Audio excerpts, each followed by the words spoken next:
Dear DJ Cory, namit na tani, kaso gulpi lang siya Hello sa imo DJ Cory. Dugay ko na gusto magpadala sa akon nga sulat, kaso medyo sako ako sa akon nga work. Ako gali si Miguelito, 25 years old, taga Iloilo gid ako, pero ari ako subong sa Cebu. Diri ako nagaubra. Bisan ari ako diri sa Cebu, naga-follow man ako gyapon sa imo. Ginabantayan ko gid ang imo nga mga gina-upload sa Facebook. Dugay na ko diri sa Cebu. Actually, nahagadan lang man ako sang tropa ko. Kay daw trip-trip lang taning akon sang una, pero daw nasahuan ko naman di kag maayo man ang akon nga income, so nagdugay ako diri. I-share ko lang ang ako nga experience nga mahambal ko isa sa mga hitabo sa kabuhi ko nga never ko gid malipatan. Asa subong, nagakadlaw man ako kung madumduman ko. Hindi ko nagali tunay nga account ang gamit ko para matago lang ang akon nga identity. Antes ang ginatrabahuan ko subong, naga-work ako before sa isa ka BPO company. Hindi ko lang pag-i-mention kung diin. Pution ako, may height, kag medyo may ibato man ang lawas, kay naga-gym ako. May ara ako workmate nga super hot gidya. Itago ta siya sa ngalan nga Rika. Dako-dako ang iyang ako kumelon, kag nagapamaypay ang iyang Bolivia.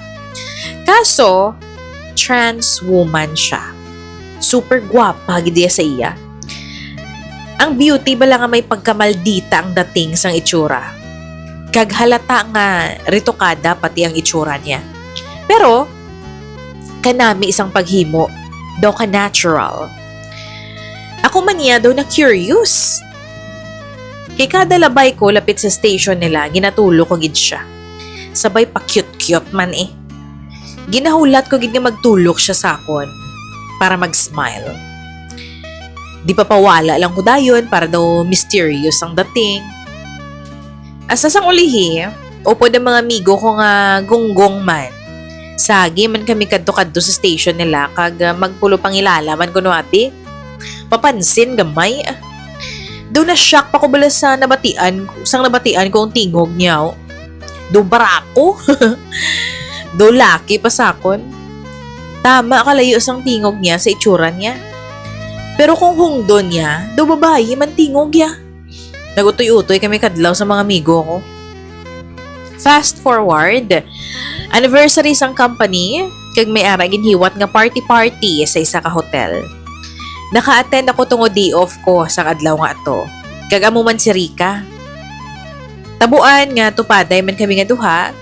Pa-cute-cute naman ko, kag magstorya-storya sa iya. Nag-shot ko pero si Rika nakaduha nakabotelya sang Red Horse. Fast forward, naghambal si Rika nga mauna siya puli kag naglakat na dayon. Ako man niya, gulpi man nagtindog kag nagsunod sa iya. Total, daw wala man ko nag-enjoy sa program. Sang ara na kami sa parking area, nastorya-storya ko siya gihapon. Ginambalan ko siya nga idulong ko siya. Sabat niya, may car ako eh. Eddie wow, rich. Honda Civic ang iya nga salakyan. Eddie wow gidya, kaya ako motor lang ma-afford ko, second hand pa. Ginambalan ko siya nga ako na lang ma-drive sa salakyan niya kay nakainom siya. Nagsugot man siya. Hambal niya sa apartment niya daw ba diretsyo. Pag-abot namon sa apartment niya, nag-offer siya sang coffee. Nagkape man ko.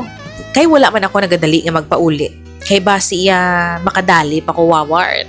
Bisan pang gas lang. Ay, rich daan si Rika. Samtang nagahigop ako sa mainit-init nga kape. Nagsulod si Rika sa kwarto niya. Pero wala niya ginlock. Kag wala niya gin-close ang pertahan. May ara katang. Tungod na curious na naman ako, nagtiid-tiid ako kag maglingling sa katang sang puwertahan. Nagailis siya. Hublas. Oh, sheesh!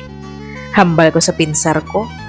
Kanami isang kortes ang lawas na Rika, hindi basta-basta ang kurbada. Nagungot ang mata ko sa mga dalagko niya ang kokomelon. Daw malupok ang kokomelon siya sa kadako. Dayo na naog ang mata ko sa iya nga Bolivia, ay abaw, perte ka tibsul. Nagalantaw lang ko samtang nagailis siya. Dayon gulpi lang nagsentro sa puwertahan ang mata niya kag nakita niya ako nga nagalingling sa iya. Nagpalapit siya sa akon kag nagsorry ako sa iya pero wala siya sang tinagaangin buyan. Kundi ginbutong niya ako pasulod sa iya nga kwarto. Ginkaptan ko ang iya nga balakang. Kag nagkamang ang mga kamot ko pasaka sa lawas niya. Gin-massage ko ang iya nga cocomelons. Kada massage ko, sige man ang iya nga, sa mahinay kag nagapa-cute nga tingog. Daw gulpi lang nag-standing ovation ang ako niya cheesy, bitchokoy. Ginsigi-sigi ko lang ang pag-massage sa iya nga cocomelon, pero halata gid nga peke, pero okay lang. Ginamat-amat niya kakas ang pantalon ko, kaginhampangan niya ang ako niya cheesy, bitchokoy. Dugay-dugay ginmukbang niyang bitchokoy ko. Grabe, gadsagad kay Rika magmukbang. Ubus-ubos gid. Ubus-ubos gid bala. Kung makamukbang siya sa bitchokoy ko do wala na buwas. Ginpahigda ko siya dayan sa bed niya, kag didto ko ginhimutada ng iya peke nga pitsi-pitsi. Do tunay gid yung pitsi-pitsi, ha? Pitsi-pitsi. Tapos, may shape. Ang iya nga sarabongbong. Ginhimas ko ini. Kaya daw na-amaze. Gid ako kay ka-pretty. Sa iya nga pitsi-pitsi. Gani wala na ako nagpadugay-dugay pa. Ginumpisahan ko na dayon arado ang kalupaan ni Rika. Daw amo-amo man sa urig nga pitsi-pitsi. Daw sapnot lang gamay. Una, hinahinay lang anay pag-arado. Daw sa wala lang sa iya. Gapiyong-piyong lang siya kag magkagatlabi. Pero wala siya naga-uwang-uwang. Dahil sa medyo nagakalam ng cheesy bitchokoy ko, gintututudo ko gitang pag-ayuda. As in, lapit na lang gid. Oo. Malabot ko na tayo ng finish line. Mit gid tani, ya? Pero gulpi lang siya oh! Barako ba? Gulpi lang siya ng ugayon nga barako. Nakibot gid ko sa nabatian ko. Lapit na lang gid tani, malabot ang finish line. Kaso nabatian ko ang bilog-bilog nga tingog ni Rika. Si Rika, nangin Raul. Ay dugulpi lang ng luyang ako nga cheesy bitchokoy. Di wala gid yan pisuit. Ang ako niya tubo. Ginpamangkot ko dayon, finish ka na? Nagtango lang ko sa iya, pero ang tuod, do nagpalanindog ang balaybo ko. Do ibunggo kong ulo ko. Tapos ginambalan niya ko nga dito na lang ko na ma-sleep sa apartment niya. Naghuuhuo lang ko, pero sa sala ko natulog. Pagkaaga, ginggaan niya ko 3K, gingkuha ko man dayon eh. Naglisensya ko dayon sa iyang mapuli na ko. Naghapit ko sa Jollibee, kag mamahaw. Pero samtang nagapamahaw ako, hindi gihapon madula sa pinsar ko ang barako nga tingog ni Rika. Nga nangin Raul. Doon nahamuot man ko. After 1 week, nag-awol ako sa ginaubrahan ko nga BPO company. Kaya do hindi ko kaya makakita ay kami adlaw. Daw, basta. Nailang ako. Kada makita ko si Rika, daw awkward balahaw.